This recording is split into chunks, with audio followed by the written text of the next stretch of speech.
Hello, എന്തൊക്കെയുണ്ട് വിശേഷങ്ങൾ? Happy Easter to everyone. എല്ലാവരുടെ ഈസ്റ്ററൊക്കെ എങ്ങനെയുണ്ടായിരുന്നു? ഞങ്ങൾക്ക് കാര്യമായിട്ട് ഈസ്റ്റർ പരിപാടികളൊന്നും തന്നെ ഇല്ലായിരുന്നു. പപ്പ മരിച്ചിട്ട് 1 വർഷമാകുന്നതേ ഉള്ളൂ കേട്ടോ. ലാസ്റ്റ് ഇയർ ഈസ്റ്ററിൻ്റെ ദിവസമാണ് പപ്പ മരിച്ചത്.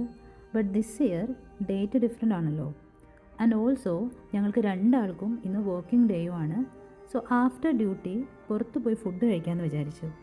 ഡ്യൂട്ടി കഴിഞ്ഞ് വന്നപാടെ ഒരാൾ ഡ്രസ്സൊക്കെ ചെയ്ത് റെഡി ആയിട്ട് വിശക്കുന്നു എന്ന് പറഞ്ഞ് എന്നെ വെയിറ്റ് ചെയ്തിരിക്കുകയാണ് കേട്ടോ.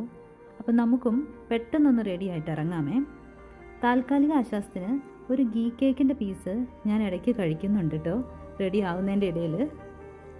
ഇവിടെ ഞങ്ങൾ സൗദിയിലായതുകൊണ്ട് നാട്ടിലേതുപോലെ പാതിര കുർബാനയോ പകൽ കുർബാനയോ ഒന്നും കൂടാൻ പറ്റിയില്ല.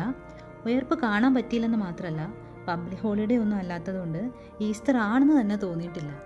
അപ്പോൾ പിന്നെ ആ മിസ്സിങ് അങ്ങ് തീർക്കാനായിട്ട് എന്തെങ്കിലും ഫുഡെങ്കിലും കഴിക്കാമെന്ന് കരുതി. അപ്പോൾ വിൻഡോസും വീടും ഒക്കെ അടച്ചു പൂട്ടി ഞങ്ങൾ ഇറങ്ങി കേട്ടോ. ഇപ്പോൾ ഇവിടെ അത്യാവശ്യം നല്ല ക്ലൈമറ്റാണ്, വലിയ തണുപ്പൊക്കെ കഴിഞ്ഞു, എന്നാൽ കാര്യമായിട്ട് ചൂട് തുടങ്ങിയിട്ടുമില്ല. ഒരു 1 മന്തൊക്കെ കൂടി ഇതുപോലെ നല്ല ക്ലൈമറ്റ് ആയിരിക്കും കേട്ടോ.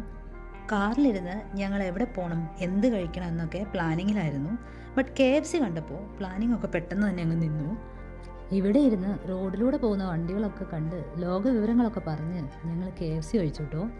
പ്രായമൊക്കെ കൂടി വരുന്നതുകൊണ്ടാണോ എന്നൊരു സംശയം. പണ്ടത്തെ പോലെ ഒരു സെർവിങ് ഫുൾ കഴിച്ചു തീർക്കാൻ പറ്റിയില്ല കേട്ടോ. സോ ബാക്കിയുള്ളതൊക്കെ പൊതിഞ്ഞെടുത്ത് ഞങ്ങൾ ഇറങ്ങി കേട്ടോ. ഇനി നേരെ വീട്ടിലേക്ക്.